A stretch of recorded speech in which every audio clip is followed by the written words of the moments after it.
Welcome to the Insurance Revolutionized podcast brought to you by Success Without Sacrifice.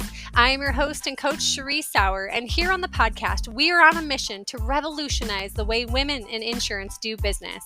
We will be interviewing women who are changing the face of insurance, as well as giving you tips and inspiration to grow your agency to new heights without sacrificing what is most important to you. Let's get started. Welcome back to the Insurance Revolutionized podcast brought to you by Success Without Sacrifice. I'm your host and coach, Cheree, and today I'm going to be giving you 6 ways to motivate unmotivated employees.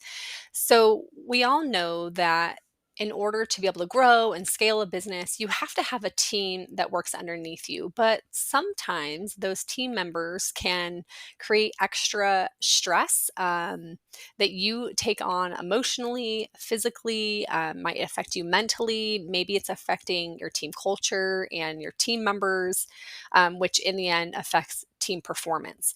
So if you have a team member who is not hitting their performance goals or they're unmotivated despite your best efforts to help them, this is really going to be at the heart of what we're talking about today. And the reason I like to talk about this is because a lot of people end up resorting to writing the employee up and eventually firing them. And in some cases, that's the right answer and that's what needs to happen, but not always, especially if you have a team member who maybe was performing well at one point and all of a sudden isn't, or you know they have potential, maybe you love their personality. Maybe you don't want to let them go necessarily, but you don't know what to do to make positive progress forward. So that's what we're going to be talking about today. My background, I worked in sports medicine, so I worked with sports teams very closely. Predominantly female teams for 14 years. And some of those teams had male coaches, some of them had female coaches, some of them had a combination of both. I also worked with male teams and I worked with teams who had males and females together, and I saw a lot of different dynamics happen within those teams. I learned a lot about team performance and team culture simply by observing and watching. And then I also have a master's degree in sports psychology, which, yes, has to do with mindset a lot of times. But it also has to do with the performance of an individual and also the performance of a team. And if you have an individual who is not performing well, it affects the performance of the entire team. So we're going to be talking about how can you take this negative culture and turn it into a positive one? How can you determine if an employee truly does need to be let go or not be let go? And I'm going to kind of break down just 6 different things to really think about in order to have a really good team culture and to figure out how to motivate those employees that you know have the potential, but you just can't figure out, like, something's maybe just off. Maybe they're burnout, maybe they're unfulfilled. So we're gonna talk about those different dynamics, and then also I'm going to come at this from an angle too of just my experience of being an employee in a predominantly female offices. So I worked in PT clinics. I worked in a lot of healthcare clinics that um, had males, but the support staff was predominantly females. And kind of just some of the different dynamics that I saw and the relation between what happens in sports and what happens in business is very, very similar. And the team culture, the team performance, all of that is very similar to sports and can directly apply to business. So um, hopefully this comes from a different angle of maybe something you've never heard before. And I'm not going to talk about team performance in the sense of team building exercises and things like that. You can do those. There's those things out there, but that's not the angle that I'm going to come at this from, simply because that's not really what I do. That's not what we do here at Success Without Sacrifice. If there is an issue within team culture or you're having team performance issues, we come at it from an agency owner perspective and also the individual team member perspective. So, number one, to really learn how to motivate your employees and your team members is you really need to understand yourself. So, before you can get to know and understand your employees, you need to know and understand your own personality, your own motivators, strengths, weaknesses, stressors, and triggers. As a leader, it's easy to assume and expect employees to be motivated the same as you. You may find yourself frustrated trying to poke and prod employees along. But once you understand how you operate, you'll have more compassion and patience for how others operate.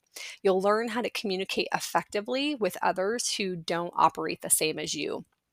And also understanding really your weaknesses, because then you can when you can identify the strengths within your team members, they can help fill in those gaps of your weaknesses. um, I think sometimes as leaders and as women especially because we've had to fight our way up the ladder, we think it's bad to show our weaknesses, or we don't want to show our team that we have weaknesses because that means we're not a good leader. And the opposite is true. When you can let people in and you break down those barriers, and it, and you can admit like, oh, this is not something I'm great at, and you're willing to give another team member that, it empowers that team member to step up so you can step away more. So number one is understand yourself, and then also understanding your stressors and your triggers, because when you are stressed, it is going to affect the way that you can help your team members, especially if they're under stress. And also knowing your triggers. There's going to be certain things that trigger you, that frustrate you. And so understanding why you're being triggered, why you're frustrated, can help you come at your team member with a different perspective and understanding them in a different way. Sometimes it's not always about them, it's really about us, right? So I can tell you, I have children, um, and there, especially when they were younger, there were certain things that they would do that would trigger me, whether it was fighting or, you know, like relentless crying, and my nervous system couldn't handle that. And so it didn't feel safe. And so I would react in anger, right? And frustration and yelling, which just made the situation worse. But once I started to learn, like, oh, why is this triggering me? Why is this so hard for me to handle? And I could go back to, even childhood and those different things of like, why is this so hard for me? Then I was able to, one, have compassion for myself, and two, I was able to find the tools that I needed, whether that was taking a breath or whatever it was, in order to then be able to help my kids in a more calm, positive manner. Um, so, number two is understanding the motivators of your individual team members. So every individual is created differently and therefore not motivated the same. Once you understand what your team members are motivated by, it will be easier to incentivize them and communicate with them. So let me just give you an example. You have an unmotivated employee who is stressed about finances. And maybe that stress is coming off in um, a passive aggressive way, or creating conflict, or maybe they just have a negative attitude, because stress is going to affect how people respond to their work environment, to other people, to extra stress that they have coming from work. So you have an employee who's stressed about finances, and they're saying that they need a raise or whatever it is. And so you offer performance bonuses thinking it's going to motivate them, but it doesn't work. And the question is why? On the surface level, it appears that they want more money. But the truth is they need money. What they really want is fulfillment. So, and this is not always the case. Some people who say they need money are motivated by money and they will be motivated to hit those bonuses. But you can have another team member who's saying they need money and they're stressed about money, but they're not motivated by the bonuses. And this is why, is because deep down, it's really fulfillment. So where some people are motivated by money, others are motivated by fulfillment. Where some team members want to be leaders, others need to be led. And it's really important to understand how to motivate each individual and really get down to their specific needs and diving in. And as an agency owner, like you don't always have time to do this and figure this out, right? And this is where a third party can come in and be very helpful because you're too close to it. You have too close of a relationship. You're maybe too frustrated by it. Your team member is maybe frustrated. They don't know how to really communicate or even understand what they need. And so this can be really helpful. And this is something that we do, that we work with individual team members who maybe you're having issues with, or you just know they have more potential. They know they have more potential. That's where we come in and really address team performance and culture from an individual level, instead of a holistic picture, because you can do team building exercises and have the family culture but still be having issues within your individual team members, and this is one of the reasons why. So number 3 is really understanding your own zone of genius, and then understanding each of your individual team members' zone of genius. So what that means is it's really where the strengths, skills, talents, and desires intersect. So if you have a team member who seems bored or discontent within their role, even if they're good at it, it's likely they're not working in their zone of genius. This can present as jealousy, negative attitudes, burnout, and conflict are all signs of somebody who is not working in their zone of genius. So these are typically the team members and the employees who get written up, and continual write up, but nothing is ever changing.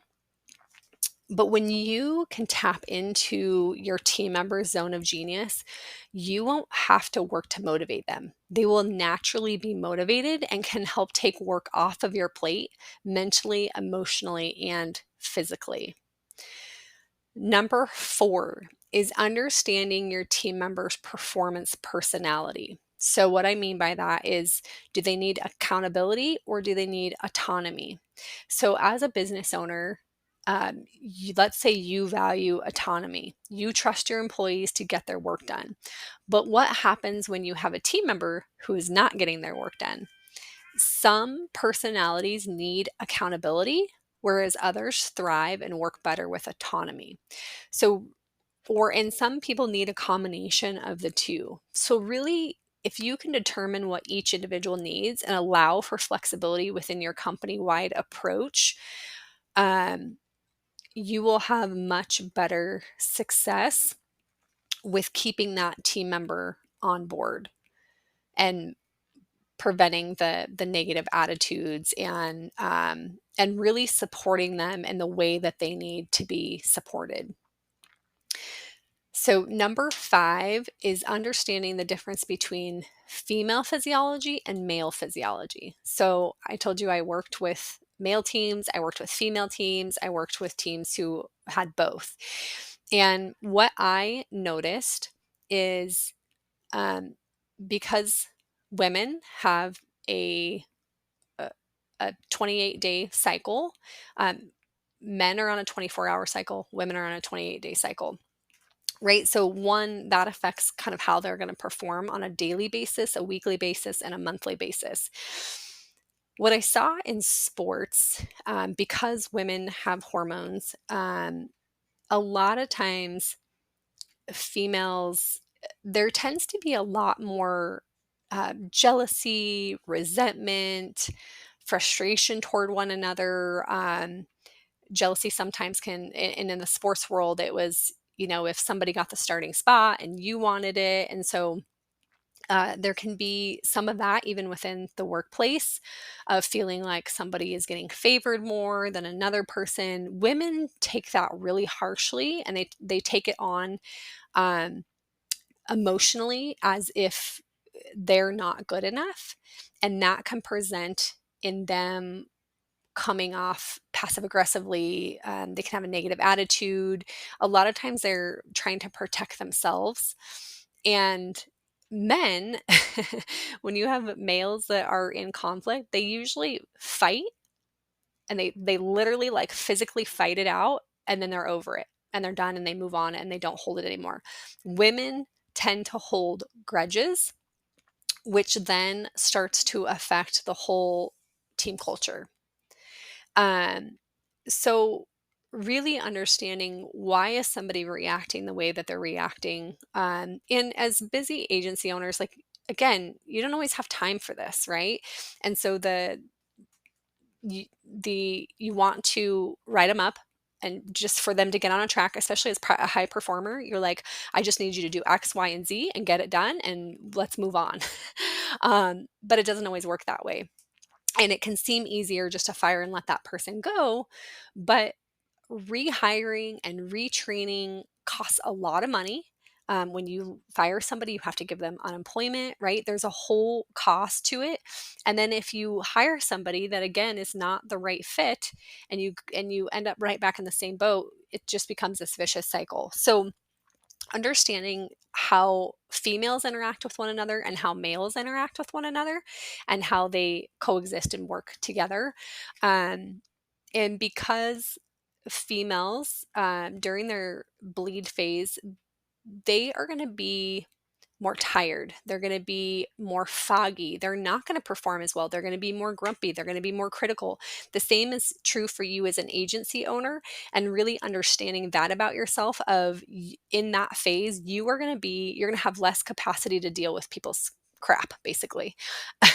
um, and they are not going to have your female employees are not going to have the capacity that they normally do. So just understanding, it doesn't have to be excuse. It doesn't have to be like, an excuse for why they're not getting work done or why they're being rude to people. Like, that's not okay. But helping them to understand the way that their bodies function, and understanding how your body functions, and really bringing that to light. It doesn't have to be a conversation within the whole team, right? But addressing it from an individual level, and really understanding how you can harness the power of your female physiology for yourself and also for your team members. We did an episode on this called Harnessing the Power of Your Female Physiology. So if this is like, what in the world are you talking about? Go back and listen to that episode, because it's going to walk through exactly what I'm talking about. So the point is males and females, their productivity and their creativity is going to be different. Women are going to be more productive and creative based on the hormones of their cycle. Men are going to be more productive in a day. Um, so just understand that in men, even understanding that men are more productive in the morning hours, and then the afternoon, um, their brains kind of start to turn to mush. So just understanding this about people and understanding the difference in how they function and how they work, can be really helpful. It doesn't mean you have to accommodate every single person, but when you can understand this and um, allow them to work with some level of autonomy based on that, it can be really, really helpful. So, again, I saw this, the hormones, and how this plays out even with female athletes and female coaches versus female athletes and male coaches, was really interesting dynamic to see. Um, a lot of times the female coaches, if they would criticize the female athlete would take it really harshly. But if a male coach criticizes a female athlete, she takes it as he's trying to help her and grow.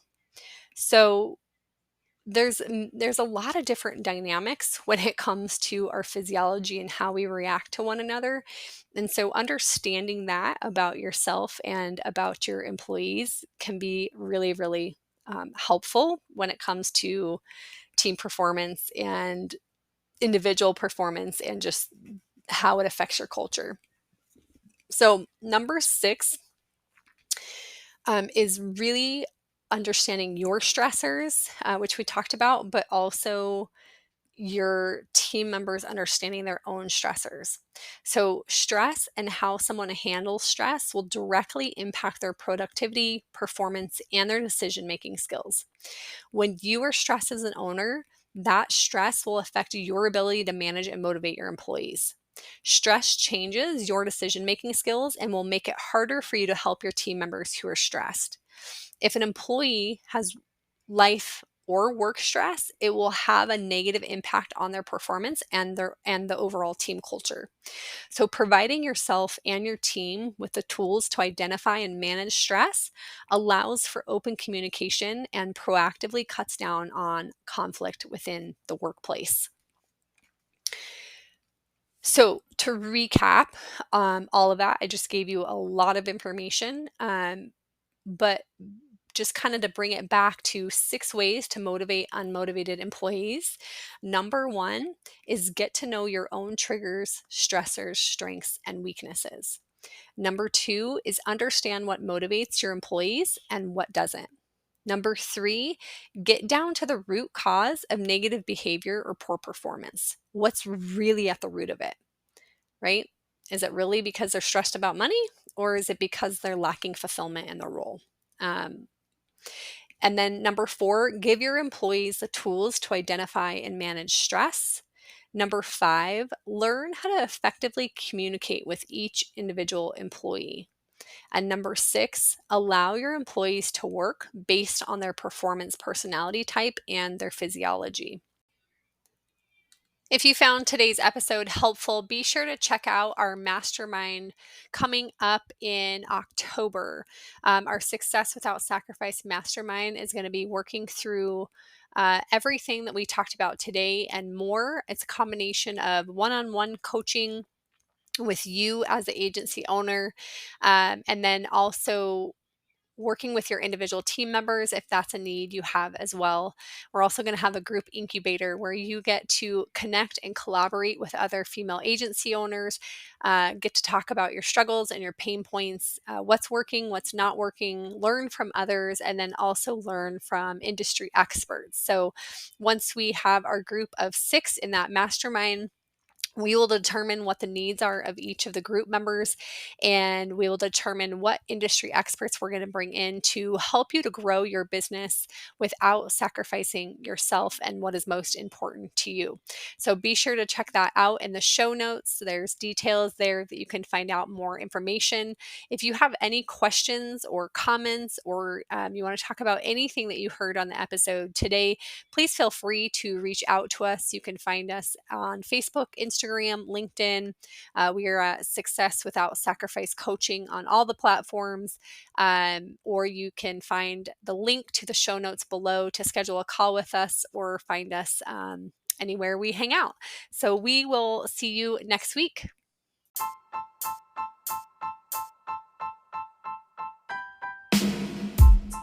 Thank you so much for listening to the Insurance Revolutionized podcast today. We know there is a lot on your plate, so it means the world to us that you stopped in to give us a listen. We hope you will join us each week as we dive into topics such as mindset, goal setting, productivity, self-care, and so much more. We want to inspire more women to have success without sacrificing what is most important to them, and we need your help. If this podcast has inspired you, would you do us a favor? Would you take a minute to leave us a rating and a review or share with your friends? Let's change the face of insurance for women. Until next time.